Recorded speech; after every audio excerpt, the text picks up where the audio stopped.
Hello friends, आप सभी का हमारे यूट्यूब चैनल पर स्वागत है। तो अभी हम कराने वाले हैं आपका जो आज का पेपर हुआ है 19 जुलाई का, उसका जो क्वेश्चन है आपका हिस्ट्री। तो हिस्ट्री के जितने भी आपके 40 क्वेश्चन हैं उन 40 क्वेश्चनों के हम आपको आंसर की कराने वाले हैं, जो कि एकदम सटीक होगी। और आप हमें कमेंट में ज़रूर बताइएगा कि इसका कितना स्कोर गया है।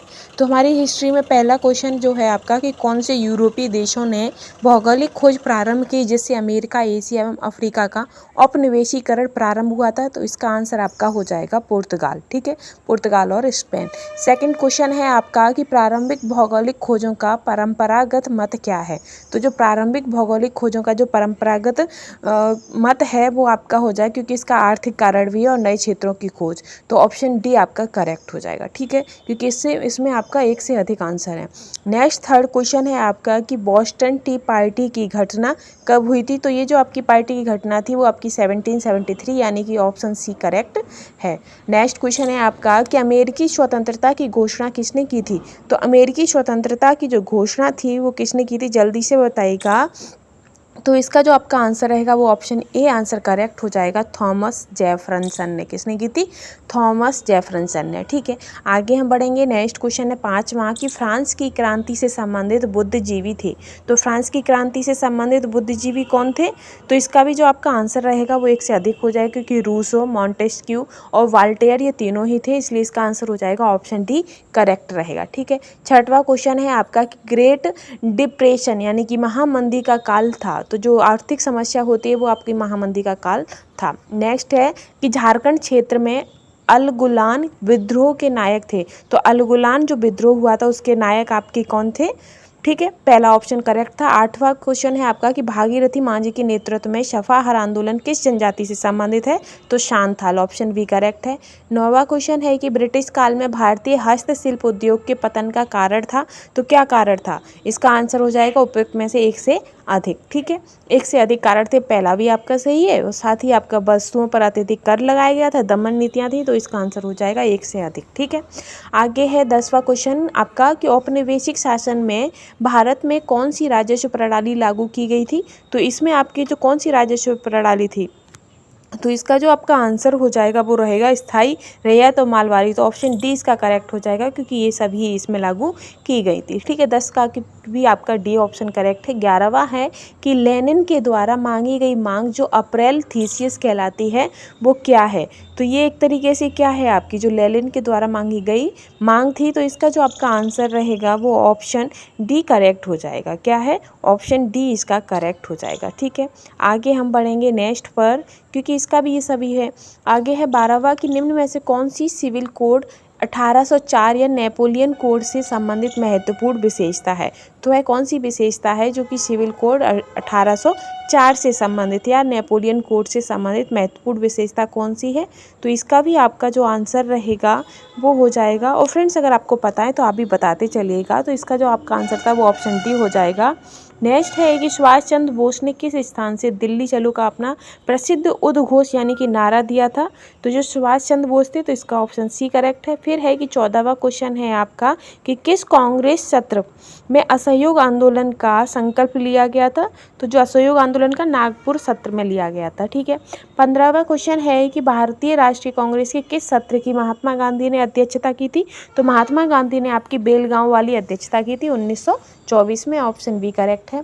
आगे है 16वां कि गांधी की प्रसिद्ध दांडी यात्रा को नमक सत्याग्रह आंदोलन भी कहा जाता है। ठीक है, फिर है कि 1857 की क्रांति में किसने जगदीशपुर में विद्रोह का नेतृत्व किया था। तो जगदीशपुर से आपके कुंवर सिंह थे, ऑप्शन बी करेक्ट है। ठीक है, आगे है कि किसने फॉरवर्ड ब्लॉक की स्थापना की थी। तो फॉरवर्ड ब्लॉक की स्थापना आपकी सुभाष चंद्र बोस ने की थी, ऑप्शन बी करेक्ट है। 19 है कि किसने वाक्यांश स्वराज हमारा जन्मसिद्ध अधिकार है और हम इसे लेकर रहेंगे, ये जो कथन था ये आपके बाल गंगाधर तिलक ने कहा था। तो ऑप्शन ए इसका करेक्ट हो जाएगा। ठीक है, आगे हम बढ़ेंगे। उस 19 के बाद आएगा आपका 20 कि किसने अवध किसान सभा की स्थापना की थी। तो अवध किसान सभा की जो स्थापना थी वो आपकी किसने की थी, आपको पता होगा क्योंकि आपने लगाया होगा। तो आप कमेंट में भी हमें आंसर बताते चलिएगा। ठीक है, और अगर आप पहली बार आए हैं तो चैनल को सब्सक्राइब करना बिल्कुल भी ना भूलिएगा। तो इसका आपका आंसर हो जाएगा ऑप्शन ए बाबा रामचंद्र दास। ठीक है, आगे है कि आनंद मठ की रचना किसने की थी। तो सभी को ही पता होगा, ये तो किसी का भी आंसर गलत नहीं हुआ होगा। आनंद मठ की रचना आपकी बंकिम चंद्र चट्टोपाध्याय ने की थी, ठीक है, आनंद मठ। ठीक, आगे तो ऑप्शन सी करेक्ट है। 22 रहेगा आपका आगे। और इसकी जो बंकिम चंद्र आपको पता ही होगा। फिर है कि 22वां क्वेश्चन की भारतीय उपमहाद्वीप के उत्तर पश्चिम क्षेत्र में सविनय अवज्ञा आंदोलन का नायक कौन था। तो सविनय अवज्ञा आंदोलन के जो नायक थे वो कौन थे, जल्दी से बताइएगा। तो इसका आंसर आपका हो जाएगा अब्दुल गफ्फार खान। कौन हो जाएगा, अब्दुल गफ्फार खान थे। तो ऑप्शन सी करेक्ट है, ठीक है। आगे है 23वां कि कौन सा स्थान खाजा नामक मिष्ठान के लिए प्रसिद्ध है। तो खाजा नामक मिष्ठान ये एक मुस्लिम तरीके का है और ये सिलाब इसके लिए काफ़ी प्रसिद्ध है। ये मैदे का बनता है और मीठा होता है। फिर है कि भागलपुर क्षेत्र प्रसिद्ध है। तो भागलपुर जो क्षेत्र है वो किस लिए प्रसिद्ध है। तो इसका जो रहेगा वो ऑप्शन ए करेक्ट है, ठीक है। फिर आता है कि निम्न में से कौन सा युग्म सही नहीं है। तो इसमें कौन सा युग्म सही नहीं है ये हमें बताना है। तो इसका आंसर आपका ऑप्शन ए बी सी ये हो जाएगा। तो इसका जो आंसर रहेगा वो ऑप्शन डी करेक्ट होगा। क्या रहेगा, ऑप्शन डी, ठीक है। एक से अधिक सही है क्योंकि ये तीनों ही सही हैं। 25 है कि कहाँ पर सर्वप्रथम छपाई तकनीक का विकास हुआ था। तो छिपाई तकनीक का जो विकास है वो आपका चीन, कहाँ हुआ था, चीन में हुआ था, ठीक है। तो इसका आंसर आपका ऑप्शन ए ही करेक्ट हो जाएगा, ठीक है। ऑप्शन ए, चीन में ही सबसे पहले छपाई का काम स्टार्ट हुआ था। आगे है 27वां कि 1917 में कलकत्ता में प्रथम भारतीय जूट मिल की स्थापना किसने की थी। तो 1917 में जो आपकी, तो इसकी जो स्थापना थी वो सेठ हुकुम चंद्र ने की थी। तो ऑप्शन ए इसका करेक्ट हो जाएगा, ठीक है। आगे रहेगा 28 कि होम चार्जेस क्या है। तो होम चार्जेस क्या होता है ये हमें बताना है। तो इसका जो आपका आंसर रहेगा ऑप्शन डी करेक्ट हो जाएगा, ठीक है। ऑप्शन डी इसका करेक्ट होता है 28 का। अब हम आगे चलेंगे 29 पर, ठीक है। तो 29 क्वेश्चन आपका रहेगा कि किसने स्वदेशी आंदोलन की प्रेरणा हेतु भारत माता की पेंटिंग चित्रित की थी। तो भारत माता की जो पेंटिंग है वो आपकी अवनींद्रनाथ टैगोर ने चित्रित की थी, ठीक है। नेक्स्ट है 30 क्वेश्चन कि किसने यंग इटली नामक गुप्त संस्था की स्थापना की थी। तो यंग इटली नामक जो गुप्त संस्था थी इसकी जो स्थापना थी वो किसने की थी ये हमें बताना है। तो इसका करेक्ट आंसर हो जाएगा ऑप्शन ए, यानी कि मंजनी ने की थी, ठीक है। ऑप्शन ए इसका करेक्ट है, ठीक।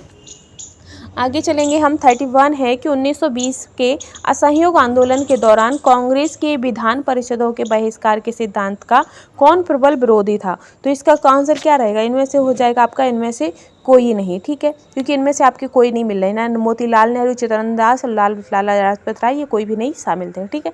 आगे 32 कि यह किसने कहा है कि क्रांतिकारियों का उद्देश्य आतंकवाद नहीं अपितु क्रांति और क्रांति का उद्देश्य भारत में राष्ट्रीय सरकार की स्थापना करना है। तो ये जो कथन था ये आपके किसने कहा था। तो ये कहा था आपका सुभाष चंद्र बोस ने। तो ऑप्शन बी इसका करेक्ट हो जाएगा, ठीक है। 32 का ऑप्शन बी है। 33 आता है कि राष्ट्र संघ के दायित्वों को निभाने के लिए किस पैक्ट में विभिन्न देशों ने मिलकर यह घोषित किया कि युद्ध को राष्ट्रीय नीति का उपकरण ना बनाया जाए। तो युद्ध को राष्ट्रीय नीति का उपकरण ना बनाया जाए ये किसमें कहा था। तो इसका ऑप्शन एक करेक्ट सही हो जाएगा, केलांग ब्रिएंड एक्ट, ठीक है। फिर है 34 की औद्योगिक क्रांति के संदर्भ में कार्डिंग शब्द किसे इंगित करता है। तो जो कार्डिंग शब्द है ये किस चीज़ को इंगित कर रहा है ये हमें बताना है इसमें। तो 34 का जो आपका करेक्ट आंसर रहेगा वो हो जाएगा आपका वस्तुओं के आदान प्रदान नहीं, इसका ऑप्शन बी करेक्ट रहेगा कि उस प्रक्रिया को जिसमें कपास या ऊन की कटाई की जाती है, ये ऑप्शन बी इसका करेक्ट हो जाएगा। तो कार्डिंग शब्द इससे संबंधित है, ठीक है। 35 है कि Gandhi in his time and ours किसके द्वारा लिखी गई है। Gandhi in his time ends ours, ये जो पुस्तक है ये आपकी किसके द्वारा लिखी गई है ये हमें बताना है। तो इसका जो आपका करेक्ट आंसर होगा वो ऑप्शन ए हो जाएगा, डेविड हार्डी मैन के द्वारा। किसके द्वारा लिखी गई थी, डेविड हार्डी मैन के द्वारा। तो ऑप्शन ए इसका करेक्ट है। आगे हम बढ़ेंगे 36 पर। 36 क्वेश्चन है आपका कि संयुक्त राष्ट्र संघ के संविधान चार्टर में कुल कितने अनुच्छेद तथा अध्याय हैं। तो जो कि इसमें हमें बताना है कितने अध्याय। इसका आंसर आपका हो जाएगा ऑप्शन बी, 111 अनुच्छेद हैं और 19 अध्याय हैं, ठीक है। 37 है कि ब्रिटेन वुड्स सम्मेलन का मुख्य उद्देश्य क्या था। तो जो ब्रिटेन वुड्स सम्मेलन हुआ था इसका जो मुख्य उद्देश्य था वो हमें बताना है। तो इसका जो करेक्ट आंसर रहेगा वो क्या होगा। तो ऑप्शन ए है, बी है, सी, डी तो फ्रेंड्स, अगर आप हमारे यूट्यूब चैनल पर पहली बार आए हैं तो प्लीज़ चैनल को लाइक शेयर करना बिल्कुल भी ना भूलिएगा। और ये जो कंटेंट है आपको आंसर की वाले आपको प्रत्येक क्वेश्चन सीरीज के आंसर के आपको यहाँ पर प्रोवाइड कर दिए जाएंगे। और इसका जो आपका आंसर है वो ऑप्शन डी करेक्ट था। ठीक है, आगे है आपका 38 कि चीनी लोक गणराज्य की स्थापना किस वर्ष हुई थी। तो इसकी किस वर्ष हुई थी ये हमें बताना है। तो इसका जो आंसर रहेगा उपयुक्त में से कोई नहीं, क्योंकि इसका आंसर करेक्ट नहीं मिल रहा है इसमें, इसीलिए इसका आंसर हो जाएगा उपयुक्त में से कोई नहीं। ठीक है, आगे हम बढ़ेंगे तो आगे रहेगा आपका 39 कि औद्योगिक क्रांति के उत्थान में किस कारक ने सहायक की भूमिका निभाई थी।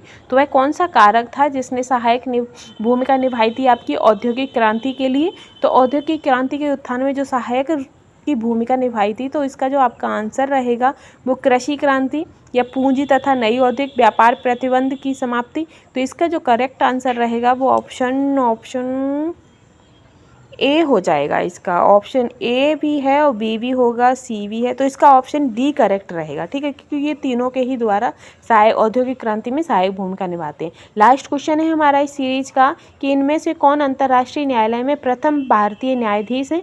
तो वो हमें बताना है कि इनमें से वह कौन है जो अंतर्राष्ट्रीय न्यायालय। तो वो हैं आपके BN राव। तो इसी के साथ ये सीरीज हमारी यहीं समाप्त होती है।